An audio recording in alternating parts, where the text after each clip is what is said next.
भर में लोगों से कहना चाहता हूं, कम मेक इन इंडिया।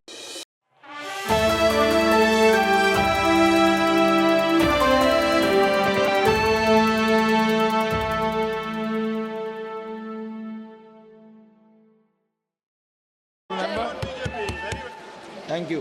धन्यवाद सभापति महोदय।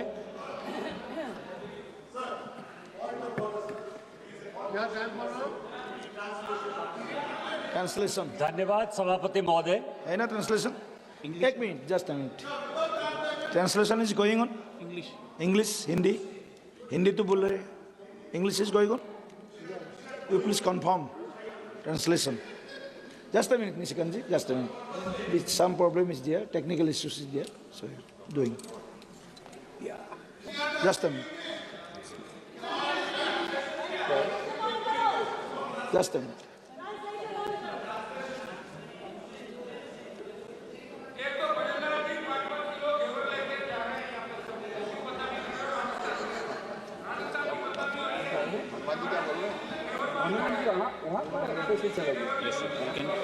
धन्यवाद सभापति महोदय।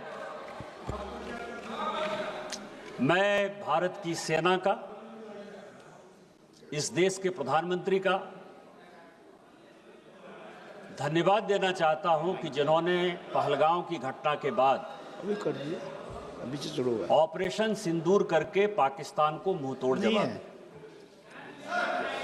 मैं उन लोगों को भी श्रद्धांजलि अर्पित करना चाहता हूं जिनको धर्म के नाम पर honourable member please sit down. We are working निहत्थे लोगों को there some technical issues only, not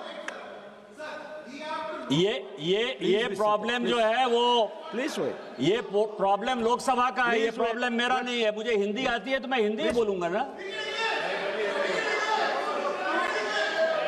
आपके कहने से मैं अंग्रेजी नहीं बोलूंगा ना, और अंग्रेजी विदेशी भाषा है। यदि आप तमिल बोलने के लिए मुझे कहते तो मुझे प्रसन्नता होती। आप इंग्लिश बोलने के लिए कहते हो, विदेशी भाषा है वो। यही मानसिकता है आप लोगों की। कोई तमिल बोलने के लिए कहे, कोई बांग्ला बोलने के लिए कहे तो मुझे गर्व होगा, क्योंकि वो हमारी भाषा है, भारतीय भाषा है। आप अंग्रेजी बोलने के लिए कह रहे हो। Please be seated, please be seated. We are trying. Work is going on. Please be seated. Some patience should be there, na? Honorable member, you are senior member of the house. Okay. No. You please be seated. Please be seated. Please be seated. Controversial होगा तो हटा देंगे। No controversy. Vanakkam से शुरू करते हैं। वनक्कम से शुरू कीजिए। वनक्कम से ही शुरू करते हैं, या भालोबासी से शुरू करते हैं, किसी से शुरू करते हैं, बांग्ला से, तमिल से। मैं 2 दिन से सभापति महोदय, मैं 2 दिन से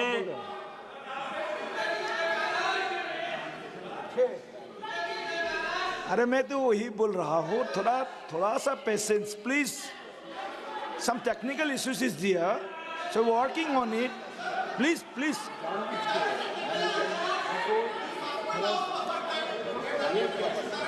Some repeatedly telling you that some technical issues is there. ये अभी work is going on.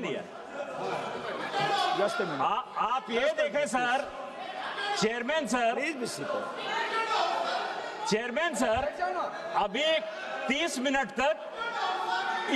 Minute तक बंगाली में भाषण होता रहा।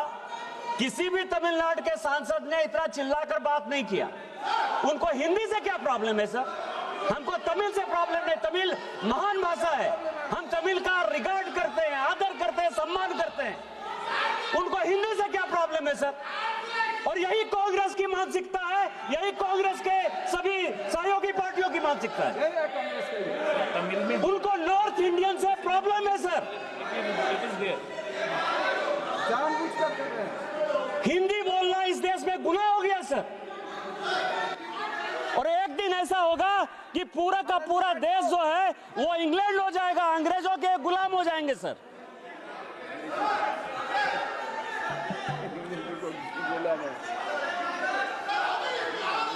सभापति महोदय, सभापति महोदय,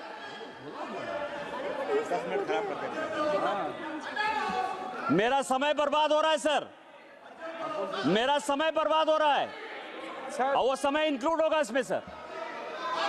पूरा समय दे देना सर, सर पूरा समय दे देना।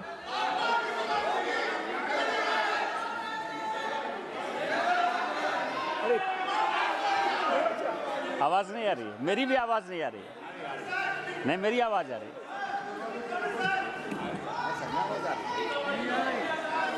अरे तमिल और सुना ट्रांसलेट। क्या इनको तमिल का ट्रांसलेशन सुनाइए? आ रही है आवाज, आ रही है आवाज, आ गई, सुनिए। Please be seated. अभी आ रहे हैं, आ गई प्लीज बी सीटेड। आवाज, आ गई ना? आप सुन रहे हैं? ट्रांसलेशन पूरा कंप्लीट है। तमिल चलिए ठीक है। Maran ji, Tamil started. You can hear Tamil started.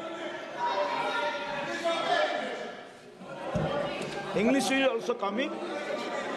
Please try to hear in Tamil.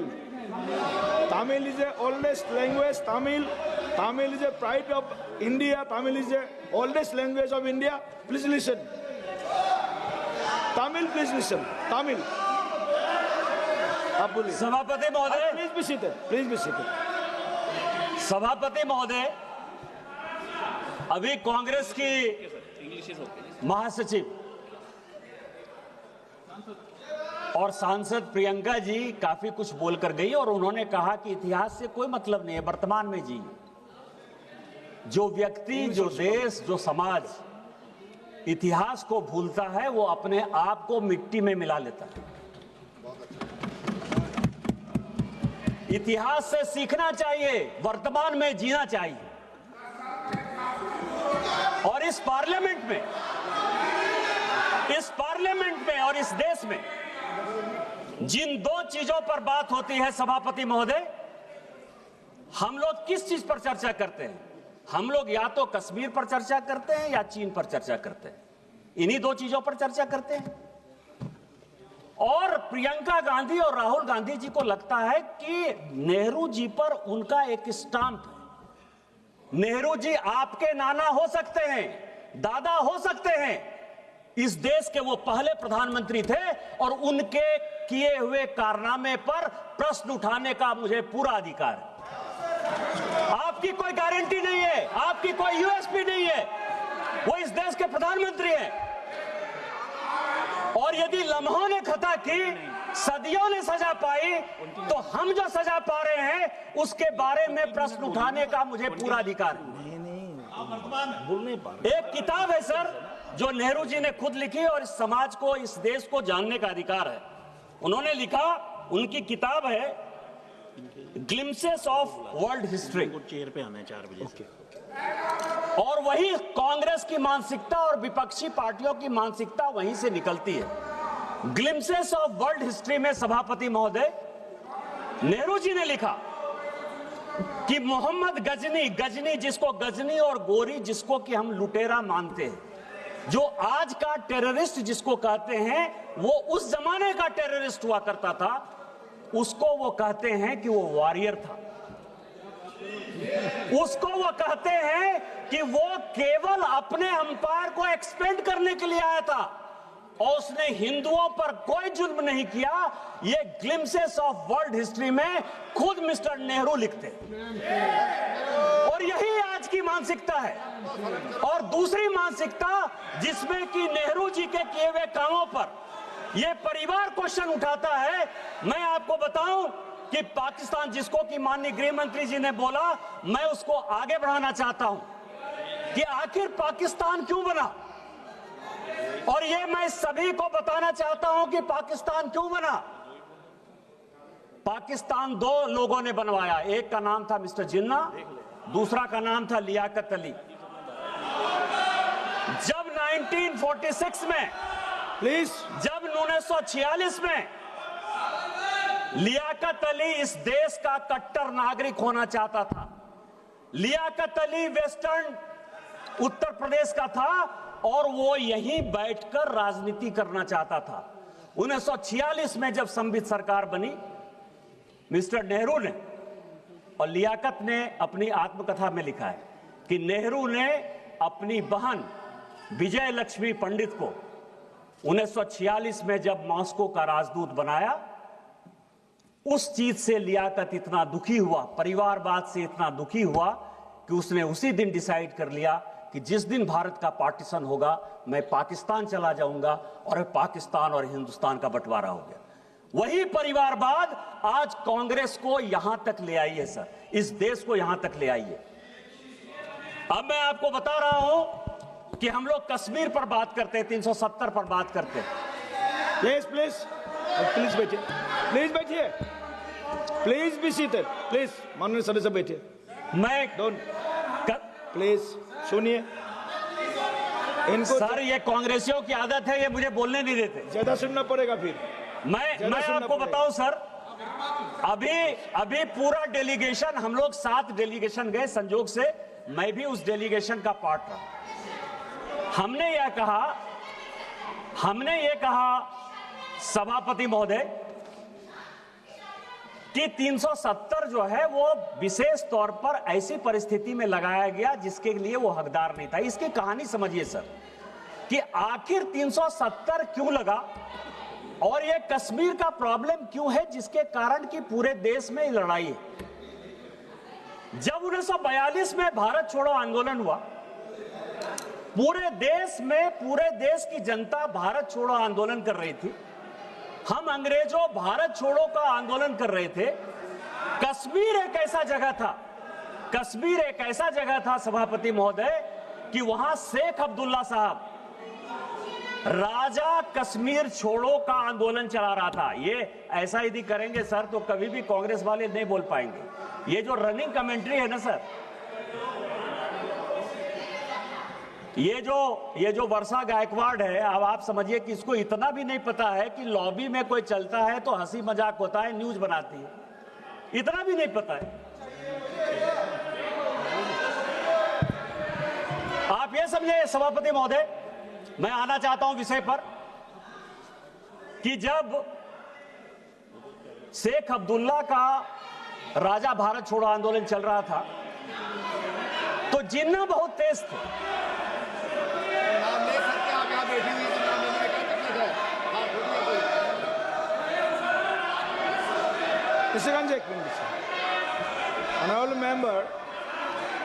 Honorable member, please be seated first. Please be seated first. आप बैठिए पहले आपको बैठने बोला है, बैठिए। Please be seated first, please be seated first. आप बार बार बैठे बैठे टिप्पणी कर रहे हैं मेंबर, बैठे बैठे आप टिप्पणी नहीं कर सकते, आपको अलाउ नहीं किया गया है। Please be seated, don't talk, please be seated, please be seated, don't talk, please please. सभापति महोदय, शेख अब्दुल्ला साहब राजा कश्मीर छोड़ो का आंदोलन चलाए हुए थे और जिन्ना ने उस वक्त राजा का साथ दिया, और जिन्ना ने जब राजा का साथ दिया और जब 1947 में भारत का विभाजन हुआ, उस वक्त राजा को यह लगा कि नेहरू जो है मेरे खिलाफ, नेहरू मुझे किसी तरह से भारत के साथ नहीं रहने देना चाहता है और जिन्ना मेरा समर्थन करता है, लेकिन मैं जिन्ना के साथ नहीं जाऊंगा, नेहरू के ऊपर मुझे विश्वास नहीं है। इस कारण से उन्होंने 2-3 महीना अपने डिसीजन को कि भारत के साथ मिलना है कि नहीं मिलना है, उस तरह से उन्होंने डेफर किया। लेकिन जब उन्होंने फिर एग्रीमेंट साइन किया, वो वही एग्रीमेंट था सभापति महोदय जो 600 राज्यों ने अलग अलग इंस्ट्रूमेंट ऑफ एक्सेशन साइन किया।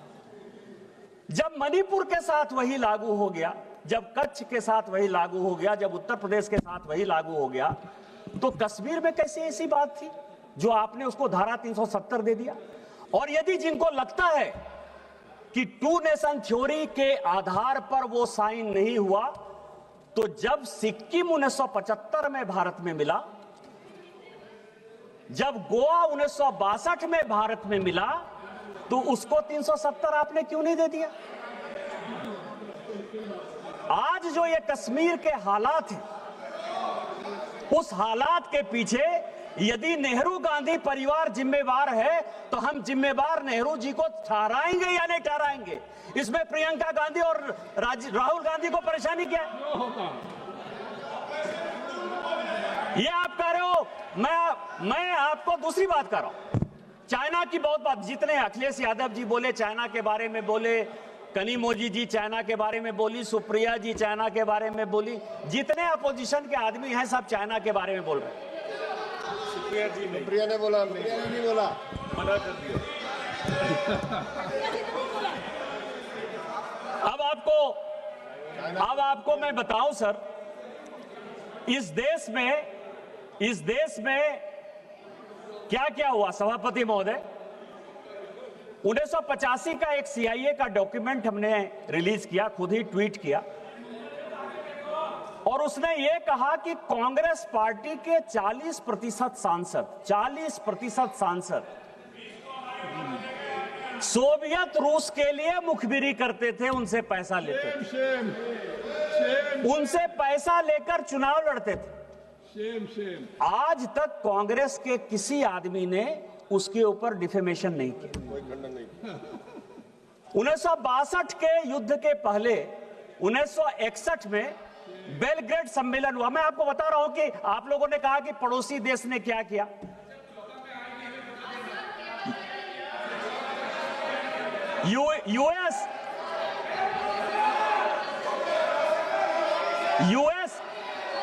यूएस और अमेरिका,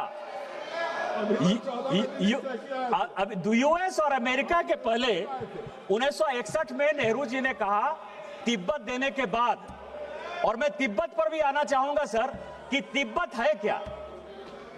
तिब्बत 1886 में भारत का, नेपाल का और तिब्बत का एक समझौता हुआ। आपको पता है कि तिब्बत जो है नेपाल को एक हर्जाना दिया करता था प्रत्येक साल 1954 तक।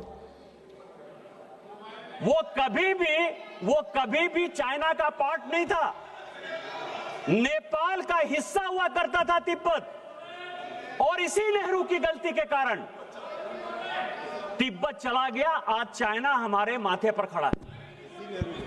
और 1961 में जब नॉन अलाइनमेंट मूवमेंट का नैम का जब सम्मेलन हुआ बेलग्रेड में, तो मैं आपको बताऊं कि उस वक्त जो कंट्री जो सिग्नेटरी थी हमारी, नेपाल, अल्जीरिया, भूटान, युगोस्लाविया, इन सबों ने जब 62 का युद्ध हुआ सर, सभी के सभी चाइना के साथ चले गए।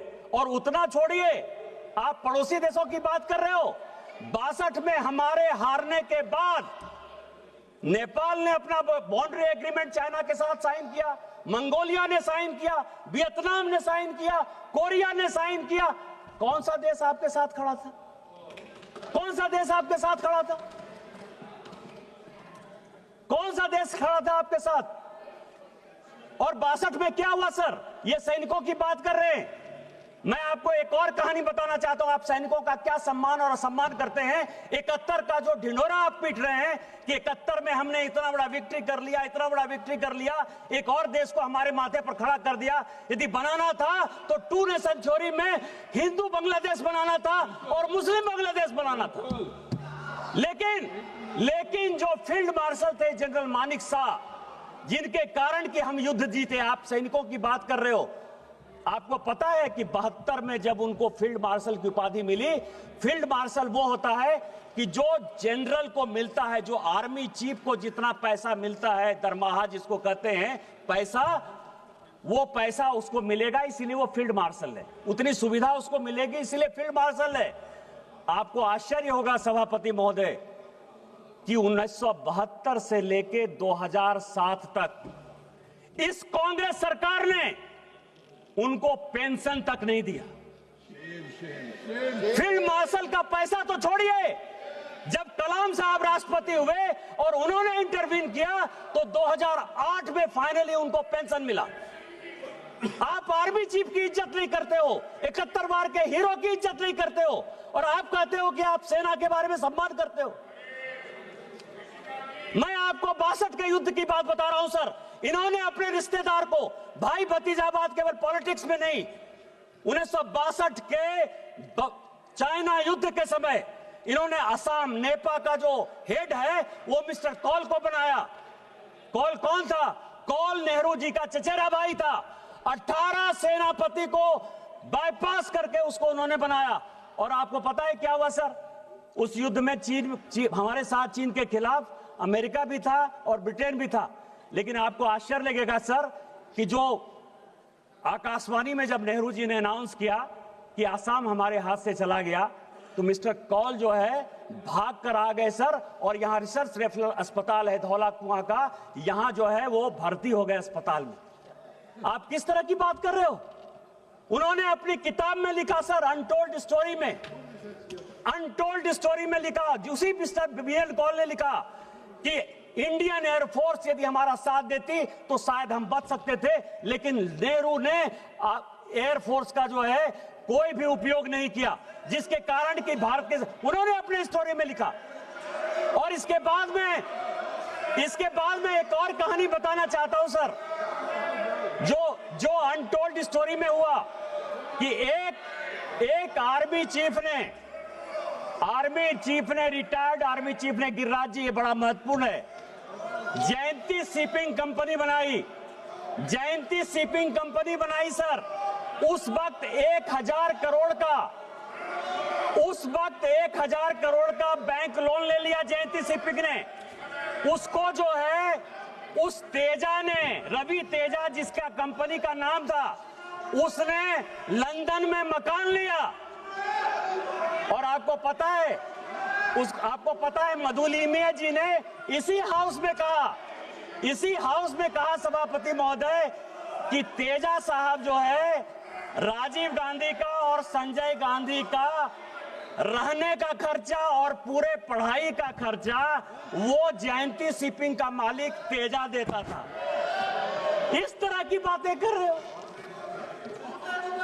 आप। हमसे एयरक्राफ्ट का हिसाब लेते हो। 62 के युद्ध में, 65 के युद्ध में, 71 के युद्ध में कितने एयरक्राफ्ट गिरे ये आपको पता है? ये पार्लियामेंट में आज तक डिस्कस नहीं हुआ। हमने इसका कभी हिसाब नहीं मांगा। IMF का लोन 1948 से लेके 2010 तक यदि मुझे बताओगे तो मैं ये बताऊंगा कि पाकिस्तान को 1948 से लेके 2010 तक IMF और वर्ल्ड बैंक लोन देता रहा। आपने एक बार भी उसके ऊपर क्वेश्चन नहीं किया। लेकिन हमने जो है, जब अभी ऑपरेशन सिंदूर के बाद IMF और वर्ल्ड बैंक लोन लेना चाहती थी, हमने विरोध किया। भारत ने पहली बार विरोध किया।